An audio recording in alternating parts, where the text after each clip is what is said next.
Today's wreck is the Alaunia.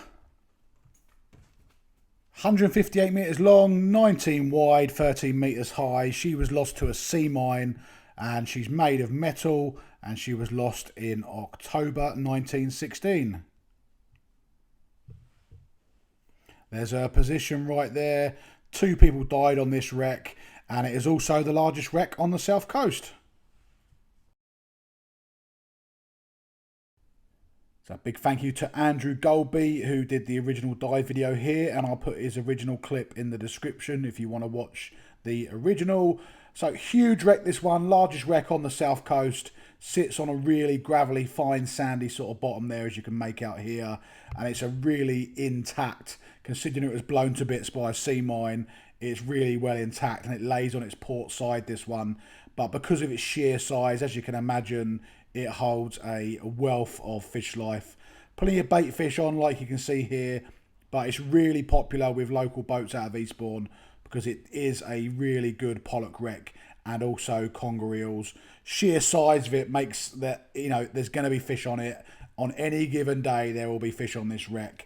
Might be harder to find than some days if there's not that many on there, but you can normally stop off on a wreck this size and pick up a few of these. Not had monsters on it myself this year, but I haven't fished it a great deal. But I have had a couple of nice sort of 8-9 pound fish off of it. And I know a few local boats who fish it quite often have had some bigger fish off of it. So mangled wreckage in places, as you can imagine, getting blown to bits by a sea mine. It's going to cause mangled wreckage. But other than that, it's not too shabby.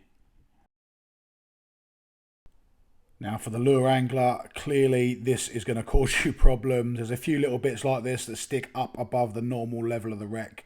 So this will catch you out, and it does catch me out as well when I fish it. But there's a couple of little bits. Obviously you've got no way of knowing where they are, but there's a couple of bits in there that really do stick out. So it's something to be aware of.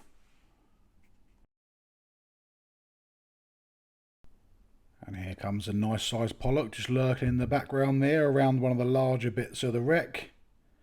As with any wreck, you know, little large features on it, even though the wreck itself is huge, any large sort of features that stick up amongst it are going to attract fish. And this, I don't know what this is we're looking at here, but some sort of engine work maybe, but yeah, look at that. Still quite intact.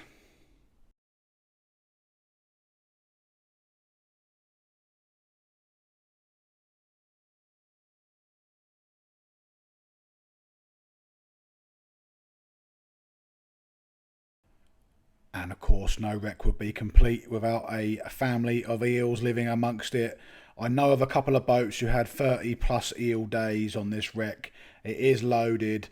Nothing drastic, only mid-30s, biggest I've heard of, but I'm sure there is some bigger ones on this. A wreck this size, this old, it's going to hold some bigger eels. You just got to plough through all these small fellas to get to them, I reckon. And it's definitely something that I'm going to be trying next year on this particular wreck. And this is how you know a boat is big when it needs an anchor this size to be able to stop it if it ever needed it. Look at the size of this massive fluke anchor. Christ, that is big, isn't it, eh? Just still hanging there as well, the pollock above it, look. And there's a load more bait fish ready for you to go and catch on your slow pitch jigs. And finally, taking a look at Navionics. About as perfect as you can get for drifting or anchoring. A huge wreck. It's sitting southeast to northwest across the tide. And on a drift either side, flood or ebb, you are going to get a perfect drift and a perfect anchor line. And if you're missing this anchor, then there is something wrong, because it is absolutely massive. Even if you're swinging slightly, you're going to be on the wreck. Good luck and enjoy as always.